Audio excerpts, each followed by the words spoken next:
Thanks so much for joining us. I'm Glenn Mills. It is time to go inside Utah politics, and we do begin today with Utah Governor Spencer Cox. Governor, great to have you on the show. Thanks for your time. It's great to be with you again, Glenn. Hey, I've heard a lot of adjectives used to describe this session. Unprecedented would certainly be one that is accurate. What a time to have your first session as governor. Talk us through it. How do you think it went?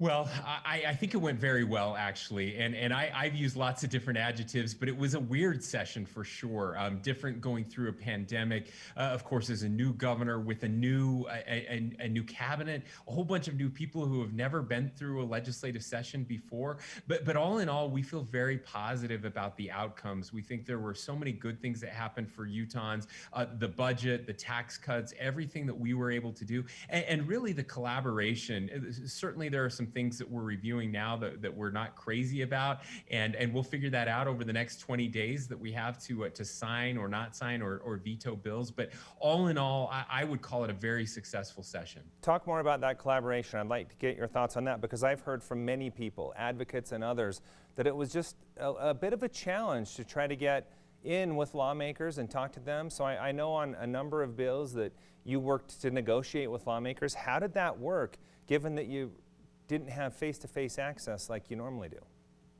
Yeah, well, we have good relationships with the legislature, and we've worked really hard on that. That was by design. In fact, I ran on that issue.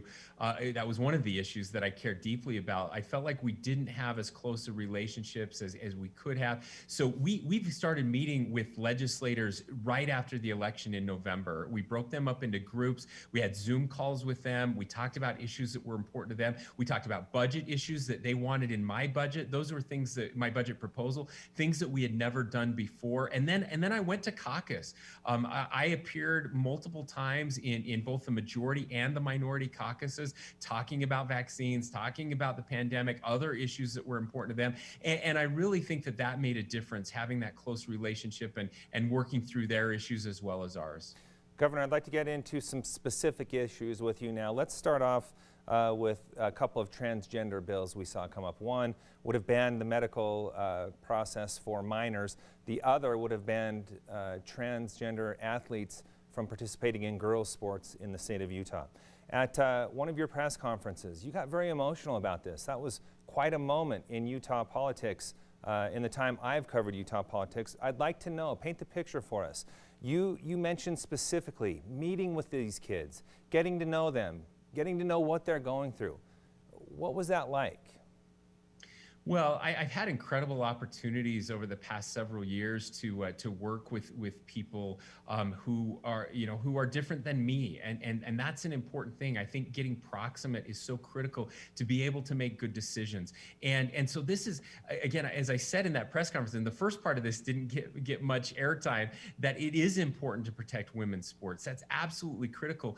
But that's not the issue we have right here. We don't have any transgender girls participating in girls' sports. So this isn't an issue, but we have a suicide rate that's about 14 times higher for transgender students. And that's a really big deal.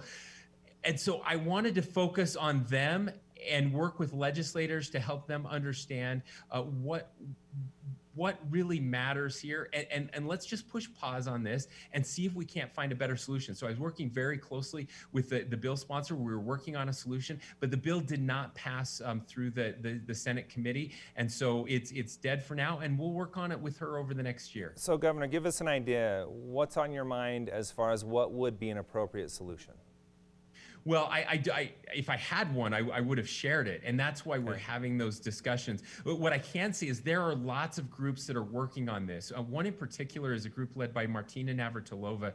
It's a women's sports group, and they want to protect women's sports, but also make sure that there's space for transgender athletes. And so they're experts, and I think we can learn a lot from them over the next few months. Okay, let's move on to constitutional carry. That bill did pass. You've already signed it. You wasted no time in doing so. Why did you do that so quickly? Was it to put an end to any lobbying that might come down the stretch?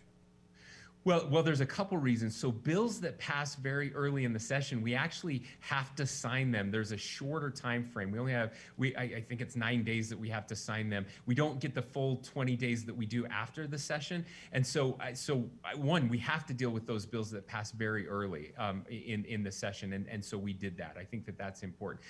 But the other piece of this is that this is something that we said we would be willing to sign as we were going through the election, and so when it passed, we made good on that. And again, a lot of hyperbole around this one as well. There are now, I believe, 17 states. There's a couple others, maybe 19 states that have some form of concealed carry, and it is again a constitutional right. It's something that's something I respect, and so when the bill was passed, we just went ahead and signed it and moved on to the 500 other things that are going on right now. Let's move on to another one of those 500 other things. This actually became a very heated discussion on Utah's Capitol Hill, and that is a potential name change for Dixie State University. A bill did pass.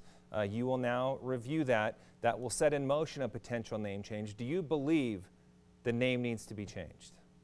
Yeah, this is something I've talked about for a long time, actually. And there are lots of reasons to change the name. And I know that the kind of the racial connotation around this has gotten the most attention. And it's too bad, because I think that that's unfortunately pulled some people away who could be helpful in this issue. Not everybody who likes to and wants to keep the name Dixie is racist. That's just crazy. That's obviously not the right reason to be doing this. It is a reason to have that conversation. But to me, it's more about confusion and about what the to become and can become. We've just scratched the surface of what that Dixie State University can really be, and it's so confusing. I get asked all the time, Dixie State, is that in Georgia? Where is that? And so it doesn't really convey the potential of what this university is going to be. Other than Weber State, every other university in the state that is a state university has the word Utah in it. I think that's important. And again, we don't want this to just be a small parochial community college. We want this to really be a dynamic opportunity for students there, for students from all over the country to come there, and having it be a nickname after a nickname. None of that has ever made sense to me, and it is hard though to make change. It was hard when we changed the College of Eastern Utah. It was hard when we changed the colors at Snow College. The heritage of these places is really difficult, and we need a process for people in the community to participate, and that's eventually what passed. So we'll see what comes up. Eventually, it's up to the legislature to actually make the name change next year, which was always the plan, and so it should be an interesting year.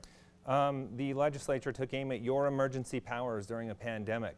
It seems from the outside looking in, this is something that you negotiated as it went on. So is that bill something that you're going to sign, or are you still going to need to consider it? Yeah, no, that is something that we'll sign. And we did work very closely with the legislature on this one to make sure that we got it right, that we weren't overreacting to something that happens every 100 years. And the legislature does play a very important role in these decisions, and there needs to be a space for them. And so I'm perfectly fine with that. By the way, I also like to remind people that they had the power to do this all along. They could call themselves into session. They have for emergencies. They already have the constitutional authority to do that. So this really doesn't change that much. It just formalizes the process for them to do it. Okay, we have about 90 seconds left, Governor. I want to get into coronavirus recovery, but I want to start with, we've now seen states, 2 of them across the country, that have lifted their restrictions and have opened 100%. You have already said that we are not there yet, but give us a progress report. When do you think that could happen here in the state of Utah? You have said possibly by July 4th or even sooner. Is it now trending toward sooner? Yeah, well, it's definitely trending towards sooner, and that's great news for everyone. And unfortunately, a lot of people don't realize we're like 98% open. In fact, we've been one of the top 5 states, fewest restrictions all the way through the pandemic. People hear too much about what's happening in California or other places. Utah has the best economy in the country, one of the lowest mortality rates in the country. We've done it the right way, and there is very, very little. There are very little restrictions left, and those are going away from the announcements earlier this week. As cases are going down, Salt Lake County and other counties have moved into the moderate phase, which means there are almost no restrictions left. And the president now saying he believes he can get every American who wants to be vaccinated done by potentially the end of May. And we've been saying that for a long time, that we would have enough vaccines for every adult in Utah who wants one by the end of May. I'm glad the president finally came around to our way of thinking. Yeah, how often will that happen, do you think? Probably not as often as I would wish. Okay, Governor Cox, really appreciate your time. Thanks for being here with us. Thanks, Glenn. Still to come, how did the state